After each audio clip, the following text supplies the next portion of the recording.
咱先来看，昨新竹一栋28层楼高的大楼火烧，造成2个消防人员不幸殉职。早起调查人员去火场勘验，初步是认为是地下室1楼的电缆线烧到导火。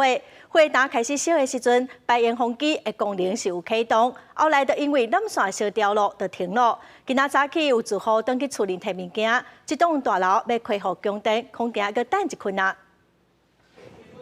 火警了后的第3天，登去到新竹厝分路的火灾大楼，部分住户集结伫1楼，等咧等消防人员陪因去厝内摕重要的物件。不过，也有部分的住户因为火警，暂时安置伫新竹社会处安排的旅馆。因为我们其实等时间蛮久的，从晚上一直等到就是隔天，所以其实还蛮煎熬的。回想火灾发生的时，吊伫内底规暝，互住户真惊吓。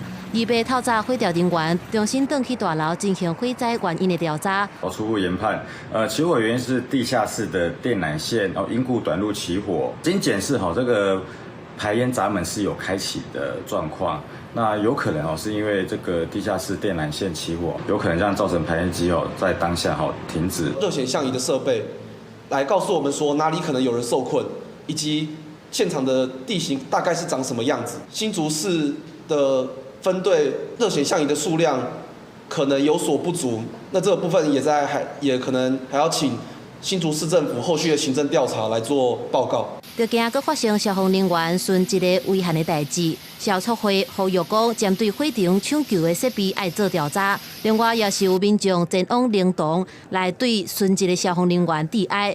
只是虽望大楼目前公设恢复送电，不过地栋的住户犹原无电通用。昨天在那个消防的过程当中，一定会有一些水或其他的东西，并且动作之后才能再来规划和评估怎么样做后续的维修。那这个时间 一定是要好几周的时间。大楼主委指出，等到火调报告出炉，会申请公共意外险甲火险。另外，针对消防灭火的设备，也会重新检视，确保大楼的消防安全。记者综合报道。